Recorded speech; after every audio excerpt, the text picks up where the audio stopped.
नमस्कार दोस्तों बिहार की राजनीति में क्या चल रहा है। बिहार की राजनीति में चल ये रहा है कि नीतीश कुमार के लिए अब फैसले की घड़ी है। नीतीश कुमार को यह तय करना है कि इस पार होना है या उस पार जाना है। लेकिन इन सब के बीच बिहार में राजनीति बहुत ज्यादा गर्मा गई है। छोटा सा रिकैप आपको देता हूं, उसके बाद आज की खबर पर आता हूं। नीतीश कुमार दिल्ली गए थे, प्रधानमंत्री मोदी से मुलाकात नहीं हुई, बिना मिले बैरंग वापस लौट आए। नरेंद्र मोदी की तरफ से भारतीय जनता पार्टी की तरफ से न्योता भेजा गया कि दिल्ली में 27 साल बाद भारतीय जनता पार्टी की सरकार बनी है, इस भव्य दिव्य अलौकिक शपथ ग्रहण समारोह में आपकी भी उपस्थिति होनी चाहिए। लेकिन नीतीश कुमार इस शपथ ग्रहण समारोह में नहीं गए। चलिए, हमने माना कि व्यस्तता हो सकती है, लेकिन फिर इसी मीटिंग के बाद एनडीए के तमाम नेताओं की मीटिंग थी। चंद्रबाबू नायडू उस मीटिंग में थे। उस मीटिंग में एकनाथ शिंदे, अजीत पवार थे, अनुप्रिया पटेल थी, तमाम नेता थे, लेकिन एक चेहरा नदारद, वो नाम नीतीश कुमार का था।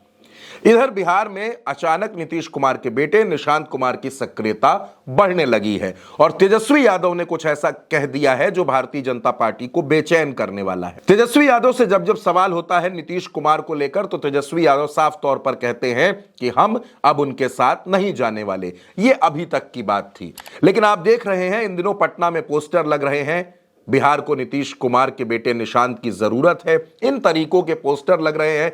निशांत कुमार को राजनीति में लाने की बातें हो रही हैं। कहा यह जा रहा है कि निशांत कुमार ही बिहार को संभाल सकते हैं। जब पत्रकार अपना यह सवाल लेकर तेजस्वी यादव के पास पहुंचे, उनसे पूछा कि भाई, निशांत कुमार के राजनीति में आने की चर्चा है, चर्चा यह है कि वो चुनाव लड़ सकते हैं, वो बार बार ये कह रहे हैं कि नीतीश कुमार स्वस्थ हैं, उनको चुनाव जिताइए, सरकार लाइए, तो इस पर आप क्या कहेंगे।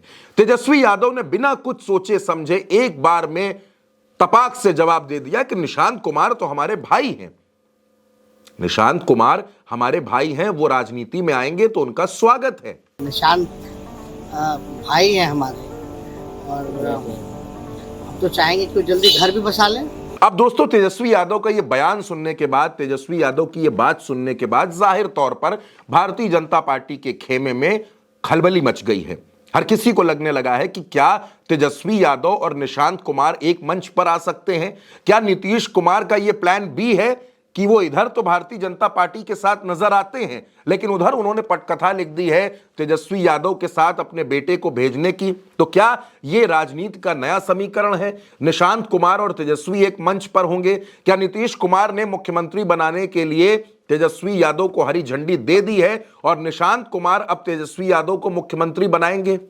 दोस्तों, बिहार की राजनीति में अगर राहुल गांधी, तेजस्वी यादव और निशांत कुमार एक मंच पर आ जाते हैं, अगर नीतीश कुमार राजनीति से रिटायरमेंट की तरफ बढ़ रहे हैं और वो अपने बेटे को अपने सामने राजनीति में स्थापित करना चाहते हैं और राजनीति में लॉन्च करने की भूमिका वो आरजेडी के साथ मिलकर गढ़ रहे हैं, तो भारतीय जनता पार्टी ये मान ले कि बिहार उसके हाथ से निकल चुका है।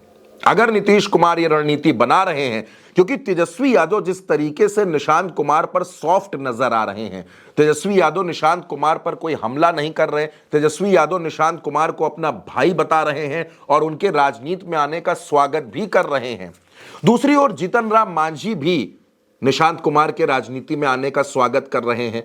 इन तमाम घटनाक्रमों के बीच में, इन तमाम बयानों के बीच में, सियासी चर्चाओं के बीच में अगर निशांत कुमार आ जाते हैं, अगर निशांत कुमार को नीतीश बैकडोर से आरजेडी के पास भेज देते हैं, तेजस्वी के मंच पर भेज देते हैं, तो भारतीय जनता पार्टी के लिए यह बिहार में सबसे मुश्किल दौर हो सकता है और फिर बिहार की राजनीति में भारतीय जनता पार्टी अगले 20 सालों के लिए फिर सत्ता की कुर्सी से दूर हो सकती है।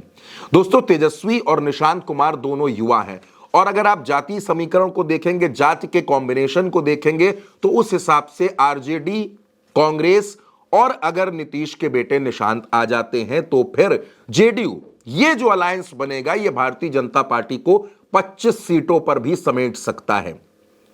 बिहार में इसी साल चुनाव होना है और बिहार के चुनाव पर हर किसी की नजर है, क्योंकि बिहार देश की राजनीति में उत्तर प्रदेश के बाद राजनीतिक तौर पर सबसे समृद्ध राज्य है और अगर इस राज्य में भारतीय जनता पार्टी को झटका लगता है तो यह झटका सिर्फ बिहार में नहीं होगा, क्योंकि निशांत कुमार अगर जाते हैं आरजेडी के साथ, अगर उस अलायंस में जाते हैं, तो जाहिर तौर पर नीतीश कुमार भी दिल्ली में नरेंद्र मोदी की सरकार का साथ छोड़ देंगे। और ऐसे में नरेंद्र मोदी की जो सरकार बैसाखियों पर टिकी है वो लड़खड़ा सकती है। तो दोस्तों, तेजस्वी यादव के बयान के क्या मायने हैं, आप अपनी राय कमेंट बॉक्स में जरूर बताइएगा और उल्टा चश्मा यूसी को सब्सक्राइब करना बिल्कुल मत भूलिएगा।